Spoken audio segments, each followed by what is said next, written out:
আমার সোনার বাংলা আমি তোমাকে ভালোবাসি। আমার গায়ের লোম দাঁড়িয়ে যায়। জেমসের একটা সং আছে যেটা বঙ্গভঙ্গের ইয়ার সময় যে সঙ্গীত করা হয়েছিল এখন কেন ওই সঙ্গীতই থাকবে? জাতীয় সঙ্গীত যখন গাওয়া হয় আমার চোখ দিয়ে পানি পড়ে, আমার গায়ের লোম দাঁড়িয়ে যায়। আমি কোনোভাবেই চাই না জাতীয় সঙ্গীত পরিবর্তন হোক। জাতীয় সঙ্গীত পরিবর্তন করতে হবে কেন? এটা একটা হাস্যকর কথা। জাতীয় সঙ্গীত একটা গান, চিন্তা করেন যে এটা কত শক্তি। এটা যখন গাই চোখ দিয়ে পানি পড়ে টপ টপ করে। এটা যখন গাই মনে হয় এই দেশ আমার, এই দেশ আমাদের। আমি মনে করি জাতীয় সঙ্গীতের কোনো পরিবর্তনের দরকার নেই, কারণ এটা অনেক প্রাচীনকাল থেকে আমরা একটা যেটা দিয়ে আমরা সবাই যেটাকে চেনে, যেমন রবীন্দ্রনাথ ঠাকুর, উনি হচ্ছেন বিশ্বকবি। তো ওনার এই সঙ্গীতটাকে চেঞ্জ করাটা বোকামো ছাড়া আর কিছুই নয়।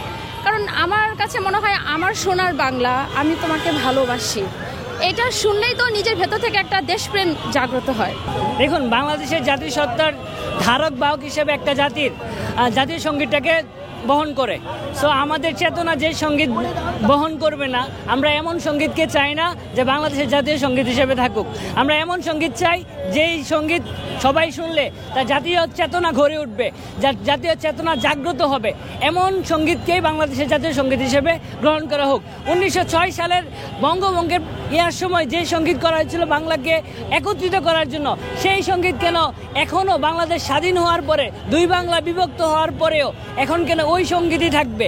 এটা আমরা চাই না যে বাংলাদেশের জাতীয় সঙ্গীত বর্তমানে যেটা আছে সেটা এই সঙ্গীতই থাকুক।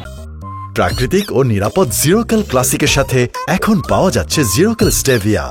বাংলাদেশের একজন সাধারণ মানুষ হিসেবে আমি চাই, দেশে আসলে অলরেডি অনেক কিছু নিয়ে ঘাটাঘাটি হয়েছে। দেশের এই অস্থির পরিস্থিতিতে জাতীয় সঙ্গীতের মতো একটা ইমোশন জড়িয়ে আছে যেই বিষয়টাতে, এই বিষয়টাতে নিয়ে অবশ্য আমাদের এখন কথা না বলাটাই ভালো। এবং আমাদের যেই রবীন্দ্রনাথের লেখা যে জাতীয় সঙ্গীত আমার সোনার বাংলা আমি তোমায় ভালোবাসি, এই বাংলা দ্বারা যে শুধু ভারতবর্ষ এবং বাংলাদেশ উভয়কেই কিন্তু বোঝানো হচ্ছে। সো এখানে বাংলাদেশের বিরোধিতা বা বাংলাদেশের প্রেক্ষাপটের বিপরীতে কোনো কিছু আছে বলে আমি মনে করি না।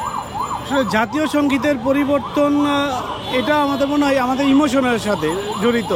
আমরা যারা অনেক আগে থেকেই পড়াশোনা করতেছি, আমরা ছোট থেকেই জাতীয় সঙ্গীতটাকে গেয়ে বড় হয়েছি স্কুলে। তারপরে বাচ্চাদের যখন বাচ্চারা ছোট ছোট থাকে সেই সময়টাতেই তারা জাতীয় সঙ্গীতটা গাইতেছে।